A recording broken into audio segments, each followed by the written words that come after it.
అస్త్రాయ ఫట్. మహామాయి, విక్రమ్ శివానికి తన ప్రేమని చెప్పేశాడు. తను ఒప్పుకున్నది. ఏంటి? ఇంకోసారి చెప్పు. విక్రమ్ ప్రేమని శివాని మనస్ఫూర్తిగా ఒప్పుకుంది. చెప్పు, మళ్ళీ చెప్పు. ఎన్నిసార్లు అడుగుతారు మహామాయి? నాకు సంతోషం అవుతోంది. చాలా చాలా సంతోషంగా ఉంది. ఆ విషయాన్ని ఎన్నిసార్లు విన్నా సమాధానం అవడం లేదు. నేను ఇచ్చిన చూర్ణం పని చేసింది. ఇన్ని సంవత్సరాల నా శ్రమ ఫలించింది. ఈ ఫలాన్ని నేను సంపూర్ణంగా అనుభవించి తీరాలి. సంబరపడాలి. మహామాయి, వాళ్ళిద్దరిలో కేవలం ప్రేమ మాత్రమే మొదలైంది. ఆ నాగిని నా మనవణ్ణి ప్రేమిస్తుందంటే తన మనసు నా మనవడి వైపు సంపూర్ణంగా లొంగి ఉంటుంది. ఈ బంధాన్ని విడదీయటం ఎవ్వరి వల్ల సాధ్యం కాదు. అలాగైతే విక్రమ్ని తను ఖచ్చితంగా పెళ్లి చేసుకుంటుంది. నేను చేశాక అది ఖచ్చితంగా జరుగుతుంది. నా మనవడు తన్ని పెళ్లి చేసుకున్న మరుక్షణమే నాగిని బందీ అవుతుంది. తన ఏ ఒక్క శక్తి కూడా నా మనవడి ముందు పని చెయ్యదు.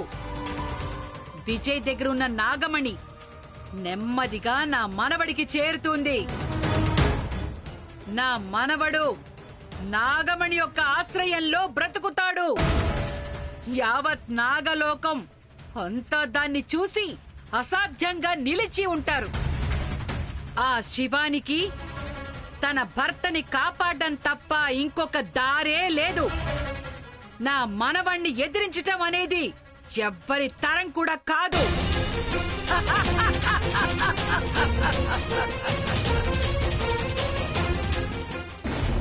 Ma'am, dad, dad.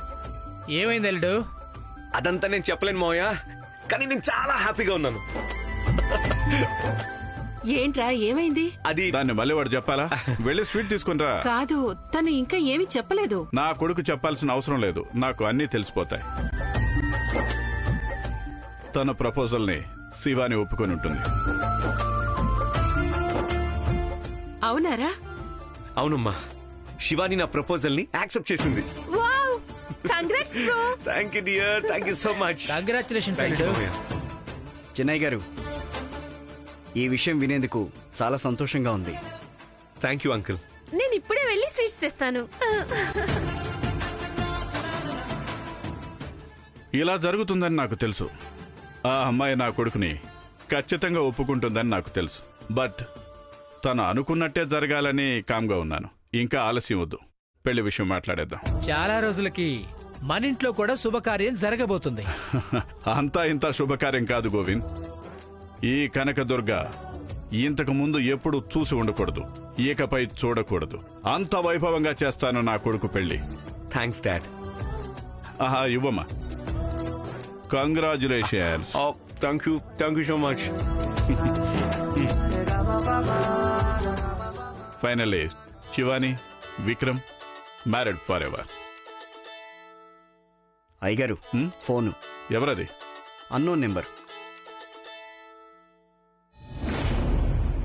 Hello Vijay, నేను సాంబశివని మాట్లాడుతున్నాను.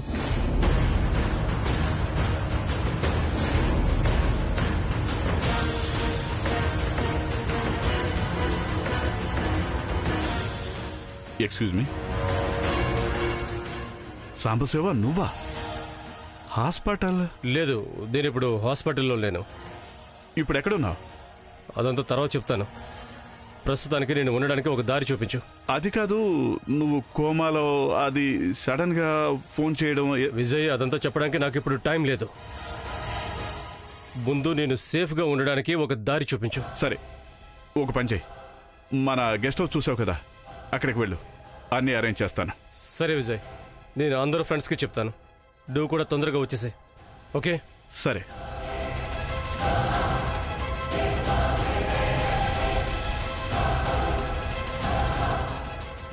అయ్యగారు, ఏమైంది?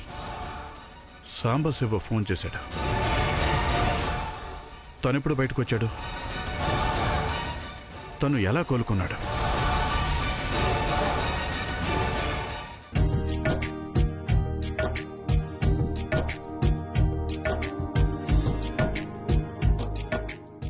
చిన్నబాబు చిన్నబాబు చిన్నబాబు ఏంట్రా ఎందుకు ఇలా అరుస్తున్నావు? ఏమైంది?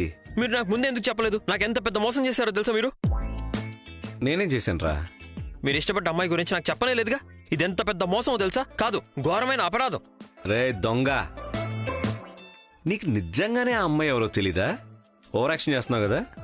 లేదు చిన్నబాబు, నాకు తెలియదు కదా. అలా అయితే మెల్లిగా నువ్వే తెలుసుకో.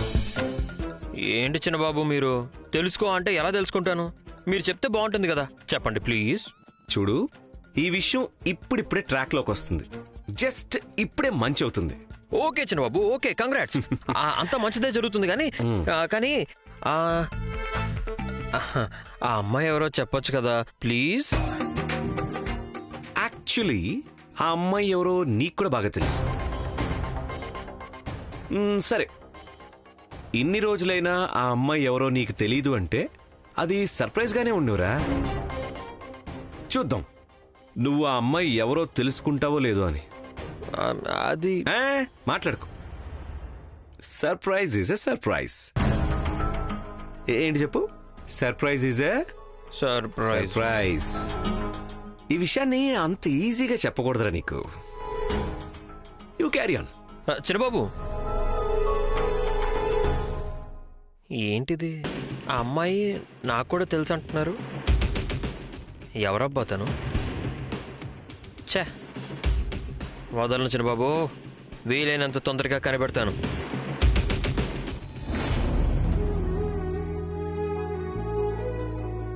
ఏయ్, ఎందుకే నన్ను అలా చూస్తున్నావు? నా గుండెని కిందేసి తొక్కేస్తున్నావు తెలుసా. మనసులో ఉన్నది చెప్పుకోవడానికి ఇంతకు ముందు చాలా భయం వేసేది. ఇప్పుడు మనసులో ఉన్నది చెప్పుకున్న తర్వాత ఇంకో భయం మొదలైపోయింది. నేను ఇంకెప్పుడు ఒడ్డులోనే నించొని పోరాడుతూ ఉండాలా? కానీ ఈ పోరాటం కూడా చాలా ఆనందంగా ఉంది. నాకు డౌటు, నువ్వు నిజం చెప్పాలి. నేను రాసింది నువ్వు చూడలేదా?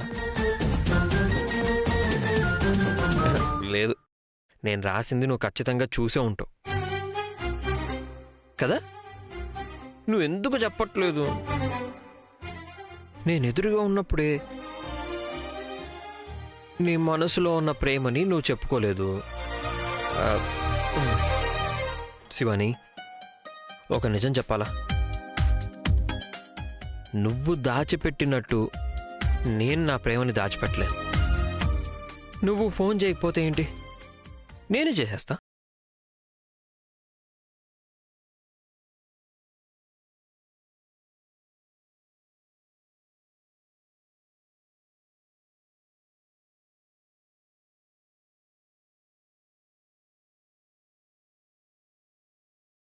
కాల్ కనెక్ట్ అవ్వకపోతే ఏంటి, నా ప్రేమ కనెక్ట్ అయిందిగా, అది చాలు. హే మై బంగారం, నేను రాసింది నువ్వు చూడలేదు అని అనుకుంటాను. పర్వాలేదు, నేను ఇప్పుడే మీ ఇంటికి వచ్చి ఇంకొక సర్ప్రైజ్ ప్లాన్ చేస్తా. అప్పుడు నువ్వు ఖచ్చితంగా నా ప్రేమని చూసి తీరుతావు, అది నాకు తెలుసు.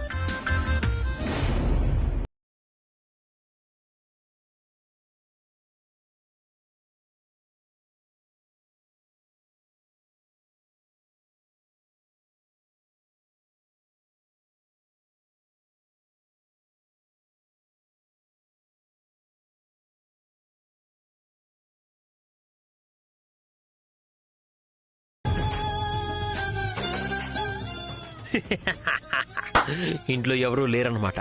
ఆహా, నేను అనుకున్నది అనుకున్నట్టు జరుగుతుంది.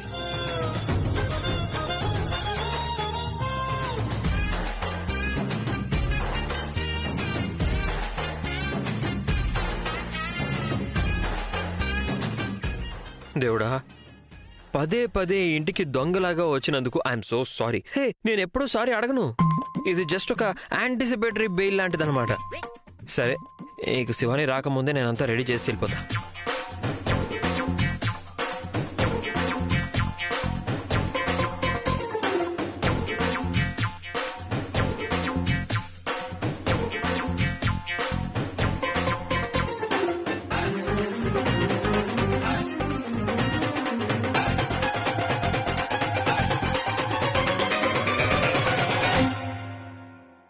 I love you.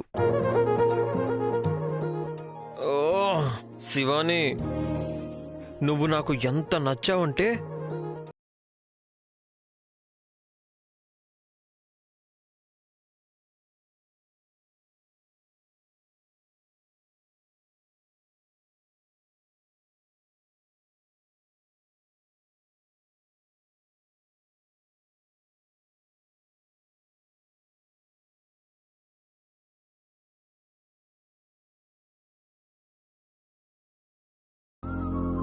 కానీ ఒక్కసారి నీ కళ్ళల్లో కళ్ళు పెట్టి మనసారా ఒక్కసారి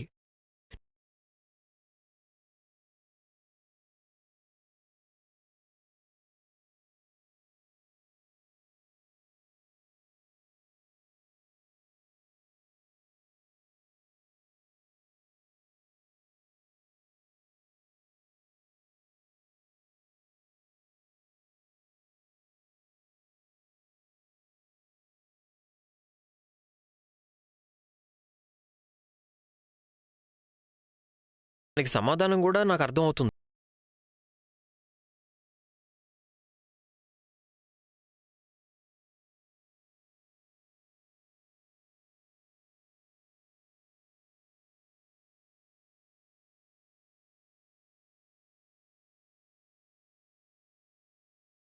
సస్పెన్స్.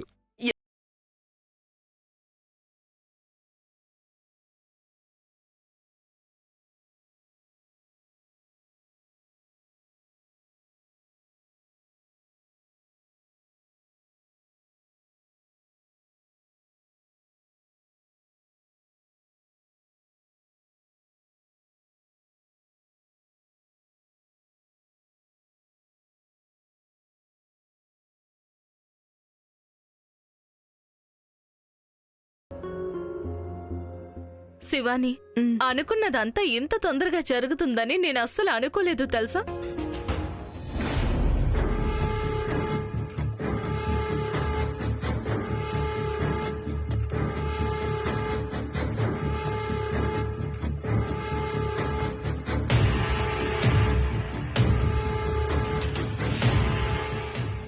నా మనసులోని మాట మీకు తెలిసిందనిపిస్తుంది.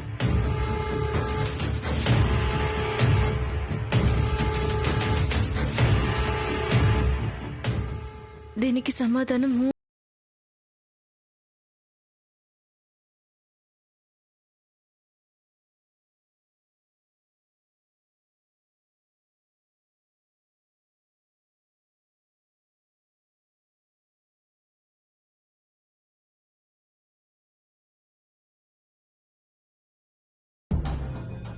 ఏంటిది? ఎవరు దీన్నంతా రాశారు? మనం లేనప్పుడు ఇంటికి ఎవరైనా వచ్చుంటారా? మన గురించి ఎవరికైనా ఏమైనా తెలిసిందా? నువ్వు అంత ఆలోచించాల్సిన అవసరం ఏమీ లేదు నీలి. ఇది రాసింది ఖచ్చితంగా అతనే. ఎవరు? త్రివిక్రమ్. అతను నన్ను ఎంత ప్రేమిస్తున్నాడో నాకు తెలుసు. తన ప్రేమని పదే పదే ఏదో ఒక రూపంలో చెప్తూనే ఉంటాడు నీలి. ఇది తన మనసులోని మాట. అయ్యయ్యో, ఇదేంటి ఇంకా కాల్ చేయలేదు? కాల్ చేయకపోతే ఏంటి, నేనే లోపలికి వెళ్ళిపోతాను. సర్ప్రైజ్ ఇచ్చిన వాళ్లే సర్ప్రైజ్గా లోపలికి వెళ్తే ఇంకా సర్ప్రైజు. అందుకే నీలి, మా ఇద్దరి ప్రేమ ఎంతో శ్రేష్టమైనది. ఈ ప్రపంచంలో అతనికి కాకుండా నన్నిలా ప్రేమించడానికి ఎవరికీ సాధ్యం కాదు. అందుకు ఇదే సాక్ష్యం.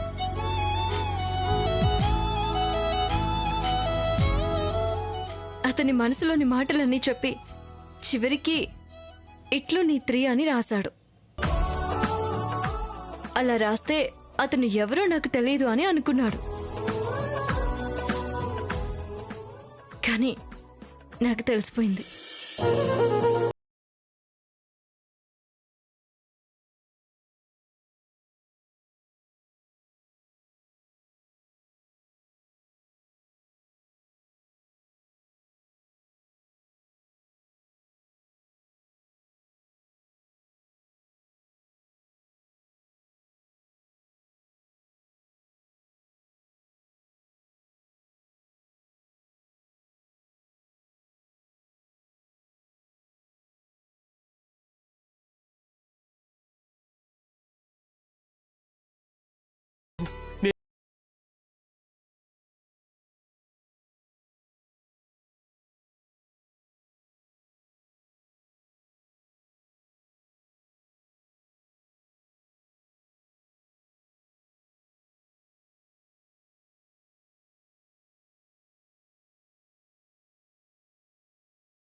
సాంబా, నీకు బాగవుతుందో లేదో అని మేమంతా చాలా భయపడ్డాం.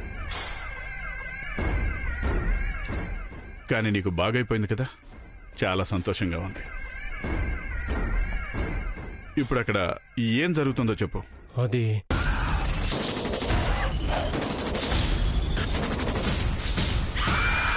అది తను నన్ను మన గురూజీ వేషంలో వచ్చి అడవిలోకి తీసుకెళ్ళింది. అక్కడికి తీసుకుని వెళ్ళి అక్కడ నాకు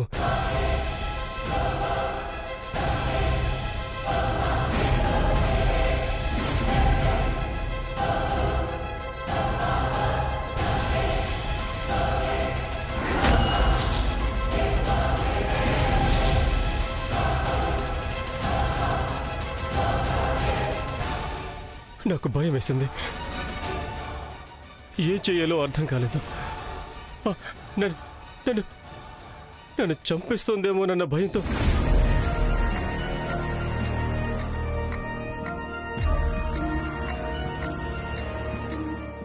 కానీ ఎంత చేసినా నా పేరు మాత్రం చెప్పలేదు. ఎవరి పేరు కూడా చెప్పలేదు. తను చెప్పు అని భయపెట్టింది. మిమ్మల్ని అందరినీ మోసం చేయొద్దు, ద్రోహం చేయొద్దు అని నేను నా నోరు విప్పలేదు. డాక్టర్, నీ స్థలంలో మేము ఎవరున్నా గానీ భయంతో నోరు విప్పేవాళ్ళం. మంచి పని చేసావు సాంబా. నువ్వు ఒకవేళ భయపడిపోయి మాలో ఎవరి పేరైనా చెప్పుంటే ఇప్పటి వరకు మనం ఏమైపోయేవాళ్ళం. ఆ నాగిని అసలే చాలా డేంజర్. కాదు డాక్టర్, నువ్వు చెప్పకపోతే తను నిన్ను కామ్గా వదిలేసిందా? లేదు, తెలుసుకోవాలని చాలా ప్రయత్నించింది. మీ స్నేహితుల పేరు చెప్తే నీకు ప్రాణభిక్ష ఇస్తాను అని చెప్పింది. కానీ నేను ఎవరి పేరు చెప్పలేదు. సాంబా, తను ఇంకా ఏమైనా వేరే ప్రశ్నలు అడిగిందా? తను ముందు ఇంకా ఏమైనా చేస్తానని చెప్పిందా? తన మొదటి లక్ష్యమే మనము విజయ్. దీని తను పదే పదే చెప్పింది. నాగమణిని ఎలాగైనా దక్కించుకుంటానన్న నమ్మకం తనలో చూశాను. తన కళ్ళల్లో శత్రువులపైన కోపం కనిపిస్తుంది. ఒక్కొక్కరిని వెంటపడి చంపుతాను అన్న మాట నాకు ఇప్పటికీ కూడా స్పష్టంగా వినిపిస్తుంది. ఆ క్షణం గుర్తొస్తే భయం వేస్తుంది. ప్రశాంతంగా ఉండు సాంబా. ఇదిగో నీళ్లు తాగు.